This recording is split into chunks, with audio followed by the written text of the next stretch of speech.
பூக்கள் பூக்கும் தருணம் மாறுயிரே பார்த்ததாருமில்லை. புலரும் காலை பொழுதை முழுமதையும் பிறந்த போவதில்லையே. நேற்று வரை நேரம் போகவில்லையே, உனதருகே நேரம் போகவில்லை. எதுவும் பேசவில்லையே இன்றேனோ. Hello friends, welcome back to our channel. எல்லாருக்கும் வணக்கம். எல்லோரும் எப்படி இருக்கீங்க? இன்றைக்கி வந்துட்டு வீக் டேஸில் எடுத்த ஒரு விளாக் தான் நாங்கள் கூட ஷேர் பண்ணியிருக்கேன்.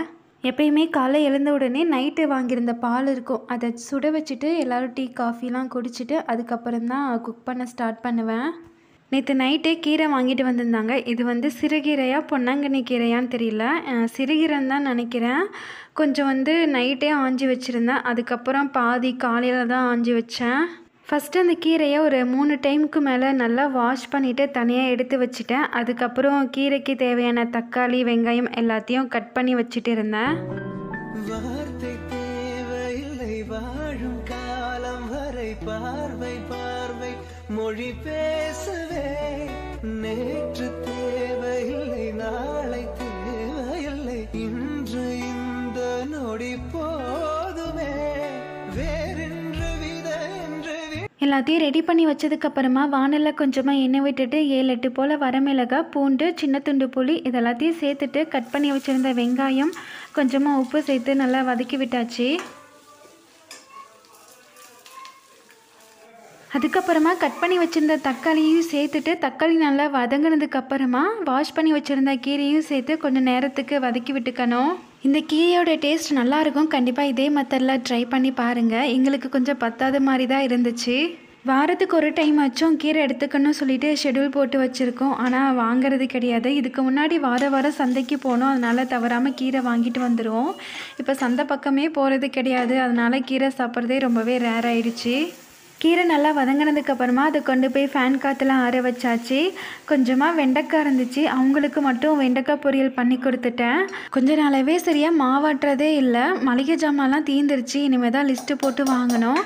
அதனால் கடையில் தான் மாவு வாங்கிட்டு வர சொன்னேன், ஆனால் தோசை ஒழுங்காகவே வரல. ஏன்டா மாவு வாங்கினேன்னு ஆயிடுச்சு. வதக்கி வச்சுருந்த கீரையோட சூடு நல்லா ஆறினதாக அது ஒரு மிக்ஸி ஜாருக்கு மாற்றிட்டு அரைச்சி எடுத்துட்டேன்.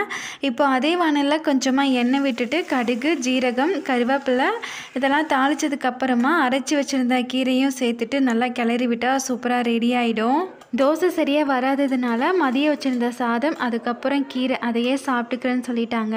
இந்த மாதிரி தான் அவசரமாக செய்யும் போது ஏதாச்சும் ஒன்று சொதப்பி விட்டுரும். எப்படியும் வாரத்தில் ஒரு நாளாச்சும் இந்த மாதிரி நடக்கும். அதுக்கப்புறமா அவங்களுக்கு ஆஃபீஸ்க்கும் அப்படியே பேக் பண்ணி கொடுத்துட்டேன்.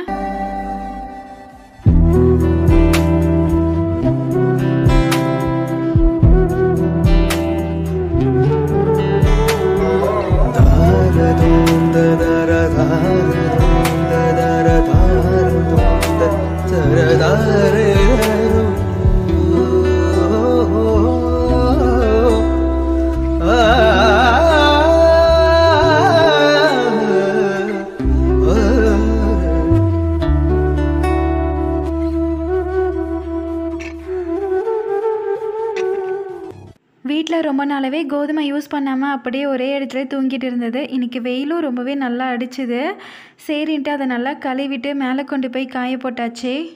மதிய சாப்பாடெலாம் சாப்பிட்டதுக்கப்புறமா கொஞ்சமாக க்ளீனிங் ஒர்க் தான் பார்த்துட்டு இருந்தேன். பாப்பாவும் தம்பியும் எனக்கு ஹெல்ப் பண்ணிகிட்டு இருந்தாங்க. இந்த வீட்டில் ஜாமான் வைக்கிற மாதிரி ஷெல்ஃப்லாம் பெருசாக எதுவும் கிடையாது, அதனால் நாங்கள் வச்சுருந்த டேபிளில் தான் ஜாமான் வைக்கிற மாதிரி ஆர்கனைஸ் பண்ணி வச்சுருந்தோம். ரொம்ப தேவைப்படுற வெசல்ஸ் மட்டும் நான் கீழே வச்சுக்கிட்டேன். தேவையில்லாத பாத்திரத்தை எல்லாத்தையுமே மேலே மூட்டை கட்டி போட்டாச்சு, தேவையில்லாமல் எதுக்கு இடைஞ்சலாக வச்சுக்கிட்டுன்னு சொல்லிட்டு. ரொம்பவே ஒட்டனை தூசியெல்லாம் சேர்ந்து இருந்துச்சு. சரின்ட்டு ஒரு கிளாத்தை வச்சு நல்லா தொடச்சி வச்சுட்டு இருந்தேன். எப்படியும் மாதத்துக்கு ஒரு டைம் ஆச்சும் தொடச்சிருவேன், ஆனாலும் தூசி நிறையா சேர்ந்துடுது.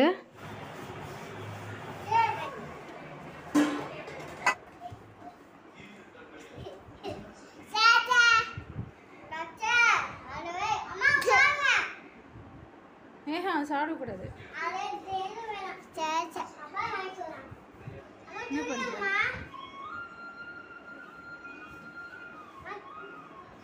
நான் எல்லா ஜாமானையும் எடுத்து வைக்கிறத பார்த்து அவங்க விளையாடுற ஜாமான் எல்லாத்தையுமே கொண்டு ஒரு லைனாக அடுக்கி வச்சுருக்காங்க. தூசியெல்லாம் நல்லா தொடச்சதுக்கப்புறமா அந்த டேபிளை உள்ளே தள்ளி வச்சாச்சு. இருக்கிற குப்பையெல்லாம் கூட்டி எடுத்தாச்சு.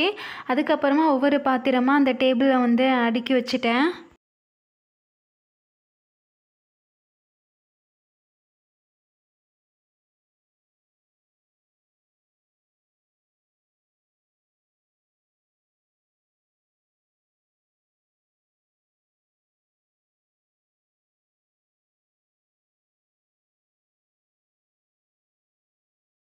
அதுக்கப்புறமா கவுண்டர் டாப் கீழேயுமே நல்லா சுத்தம் பண்ணலாமேன்ட்டு அந்த சிலிண்டர் எல்லாத்தையும் எடுத்து வச்சுட்டு நல்லா கூட்டிட்டு தேவையில்லாத எல்லாத்தையும் எடுத்து வச்சாச்சு. அந்த 2 சிலிண்டரையும் பேக் சைடு நல்லா ஓரமாக தள்ளி வச்சுட்டு ஃப்ரண்ட் சைடு வந்துட்டு இட்லி பானை, அதுக்கப்புறம் 2 வாளி மாதிரி இருந்துச்சு, அதையும் அரேஞ்ச் பண்ணி வச்சாச்சு. தேவையில்லாததை வந்துட்டு மேலே தூக்கி பரணியில் போட்டாச்சு. கவுண்டர் டாப் பக்கத்தில் இந்த சிலிண்டர்லாம் இருக்கும் இல்லையா, அது பக்கத்தில் வந்துட்டு தக்காளி, வெங்காயம் அதெல்லாம் வச்சுருந்தேன். அதெல்லாம் போன வாரம் தான் க்ளீன் பண்ணேன். அப்பயும் கொஞ்சம் இதாக வந்துருச்சு. தம்பி பாப்பாலாம் கம்முன்னு இருக்க மாட்டாங்க, ஒவ்வொன்றா எடுத்து ஆரேஞ்ச் பண்ணிகிட்ருப்பாங்க.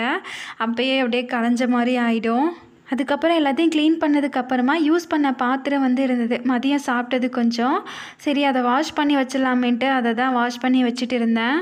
யூஸ் பண்ணுற பாத்திரம் எல்லாத்தையுமே அப்பப்போ வாஷ் பண்ணி வச்சுருவேன். அப்படி இல்லைன்னா ஐயோ பாத்திரம் இருக்கேன்னு அதே நினப்பாக தான் இருக்கும். அதுவே ஒரு பெரிய மலைப்பாக இருக்கும். உடனே விளக்கி வச்சுட்டா எதுவும் தெரியாது. அன்றைக்கி நைட்டு வந்துட்டு தக்காளி தொக்கு தான் பண்ணியிருந்தேன். முன்னாடி நாள் நான் வந்துட்டு தக்காளி வாங்கிட்டு வந்திருந்தேன். அது தெரியாமல் அவங்க வேறு தக்காளி வாங்கிட்டு வந்துட்டாங்க. சரி வீணாக போயிடுமேன்ட்டு தக்காளி தொக்கு தான் பண்ணி வச்சுட்டு இருந்தேன். இந்த ரெசிபிக்கு தேவையான தக்காளி, வெங்காயம் எல்லாத்தையும் கட் பண்ணி வச்சுட்டு வானலில் கொஞ்சமாக எண்ணெய் விட்டுட்டு எண்ணெய் காஞ்சதும் கடுகு, உளுத்தம்பருப்பு, கொஞ்சமாக பெருங்காயத்தூள், கருவேப்பிலை, பூண்டு இதெல்லாம் சேர்த்ததுக்கப்புறமா காரத்துக்கு 3 பச்சை மிளகாவை கீரி போட்டுட்டேன். கீரி போடாமல் சேர்க்காதீங்க, அப்படி இல்லைன்னா தாவி குதித்து மேலே வந்து பட்டுரும். அதுக்கப்புறமா கட் பண்ணி வச்சுருந்த ஆனியன், உப்பு சேர்த்து நல்லா வதக்கி விட்டாச்சு.